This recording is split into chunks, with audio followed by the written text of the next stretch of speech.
英語聞き流しリスニング、英語テキストと MP3 ダウンロード、その他の物語はホームページからお聞きいただけます。88thpp.com 88thpp.com Chapter 14 The Winged Monkeys. You will remember there was no road, not even a pathway, between the castle of the Wicked Witch and the Emerald City. When the four travelers went in search of the witch, she had seen them coming, and so sent the winged monkeys to bring them to her. It was much harder to find their way back through the big fields of buttercups and yellow daisies than it was being carried. They knew, of course, they must go straight east, toward the rising sun, and they started off in the right way. But at noon, when the sun was over their heads, they did not know which was east and which was west, and that was the reason they were lost in the great fields. They kept on walking, however, and at night the moon came out and shone brightly. So they lay down among the sweet-smelling yellow flowers and slept soundly until morning, all but the Scarecrow and the Tin Woodman. The next morning the sun was behind a cloud, but they started on, as if they were quite sure which way they were going. "If we walk far enough," said Dorothy, "I am sure we shall sometime come to some place." But day by day passed away, and they still saw nothing before them but the scarlet fields. The Scarecrow began to grumble a bit. "We have surely lost our way," he said, "and unless we find it again in time to reach the Emerald City, I shall never get my brains." "Nor I my heart," declared the Tin Woodman. "It seems to me I can scarcely wait till I get to Oz, and you must admit this is a very long journey." "You see," said the Cowardly Lion, with a whimper, "I haven't the courage to keep tramping forever, without getting anywhere at all." Then Dorothy lost heart. She sat down on the grass and looked at her companions, and they sat down and looked at her, and Toto found that for the first time in his life he was too tired to chase a butterfly that flew past his head. So he put out his tongue and panted and looked at Dorothy as if to ask what they should do next. "Suppose we call the field mice," she suggested. "They could probably tell us the way to the Emerald City." "To be sure they could," cried the Scarecrow. "Why didn't we think of that before?" Dorothy blew the little whistle she had always carried about her neck since the Queen of the Mice had given it to her. In a few minutes they heard the pattering of tiny feet, and many of the small gray mice came running up to her. Among them was the Queen herself, who asked, in her squeaky little voice, "What can I do for my friends?" "We have lost our way," said Dorothy. "Can you tell us where the Emerald City is?" "Certainly," answered the Queen, "but it is a great way off, for you have had it at your backs all this time." Then she noticed Dorothy's golden cap, and said, "Why don't you use the charm of the cap, and call the winged monkeys to you? They will carry you to the city of Oz in less than an hour."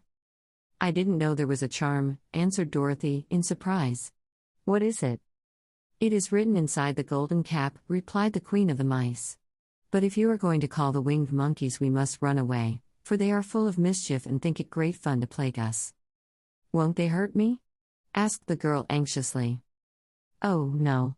They must obey the wearer of the cap. Goodbye."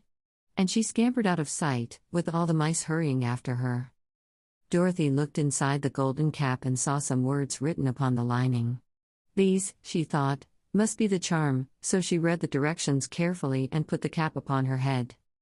"Epp Pepe, cock K," she said, standing on her left foot. "What did you say?" asked the Scarecrow, who did not know what she was doing. "Hello, hollow, hello," Dorothy went on, standing this time on her right foot. "Hello," replied the Tin Woodman calmly. "Zizai, zuzai, zik," said Dorothy, who was now standing on both feet. This ended the saying of the charm, and they heard a great chattering and flapping of wings, as the band of winged monkeys flew up to them. The king bowed low before Dorothy, and asked, "What is your command?"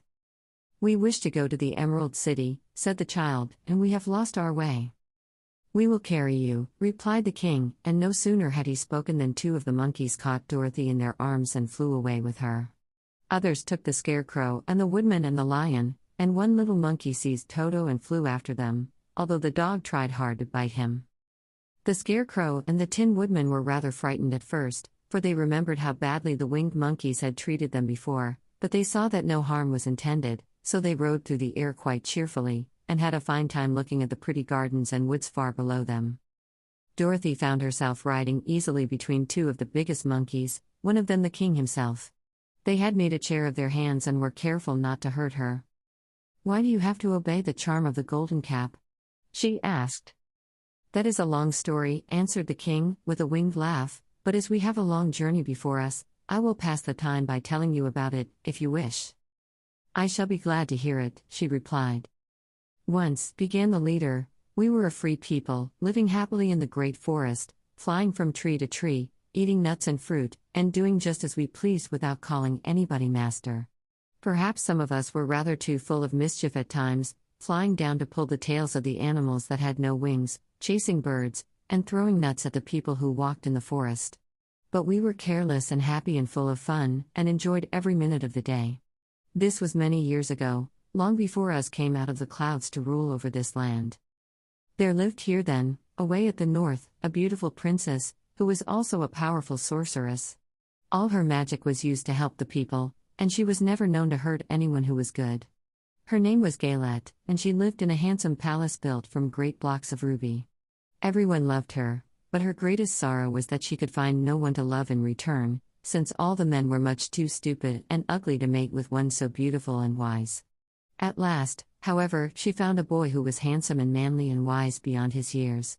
Galette made up her mind that when he grew to be a man she would make him her husband, so she took him to her ruby palace and used all her magic powers to make him as strong and good and lovely as any woman could wish.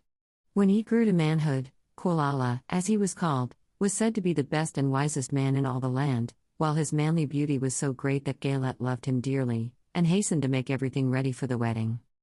My grandfather was at that time the king of the winged monkeys which lived in the forest near Galette's palace, and the old fellow loved a joke better than a good dinner. One day, just before the wedding, my grandfather was flying out with his band when he saw Quolala walking beside the river. He was dressed in a rich costume of pink silk and purple velvet, and my grandfather thought he would see what he could do. At his word the band flew down and seized Quolala, carried him in their arms until they were over the middle of the river, and then dropped him into the water. "Swim out, my fine fellow," cried my grandfather, "and see if the water has spotted your clothes." Quolala was much too wise not to swim, and he was not in the least spoiled by all his good fortune. He laughed when he came to the top of the water and swam into shore. But when Galette came running out to him she found his silks and velvet all ruined by the river. The princess was angry, and she knew, of course, who did it. She had all the winged monkeys brought before her, and she said at first that their wings should be tied and they should be treated as they had treated Quolala, and dropped in the river. But my grandfather pleaded hard, for he knew the monkeys would drown in the river with their wings tied, and Quolala said a kind word for them also, so that Galette finally spared them, on condition that the winged monkeys should ever after do 3 times the bidding of the owner of the golden cap. This cap had been made for a wedding present to Quolala, and it is said to have cost the princess half her kingdom. Of course my grandfather and all the other monkeys at once agreed to the condition, and that is how it happens that we are 3 times the slaves of the owner of the golden cap, whosoever he may be. "And what became of them?" asked Dorothy, who had been greatly interested in the story. "Quolala being the first owner of the golden cap," replied the monkey, "he was the first to lay his wishes upon us. As his bride could not bear the sight of us, he called us all to him in the forest after he had married her and ordered us always to keep where she could never again set eyes on a winged monkey, which we were glad to do, for we were all afraid of her. This was all we ever had to do until the golden cap fell into the hands of the wicked witch of the west, who made us enslave the winkies, and afterward drive us himself out of the land of the west. Now the golden cap is yours, and 3 times you have the right to lay your wishes upon us." As the Monkey King finished his story, Dorothy looked down and saw the green, shining walls of the Emerald City before them. She wondered at the rapid flight of the monkeys, but was glad the journey was over. The strange creatures set the travelers down carefully before the gate of the city. The king bowed low to Dorothy, and then flew swiftly away, followed by all his band. "That was a good ride," said the little girl. "Yes, and a quick way out of our troubles," replied the lion. "How lucky it was you brought away that wonderful cap."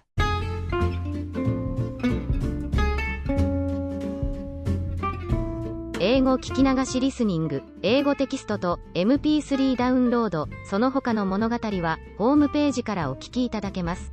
88thpp.com 88thpp.com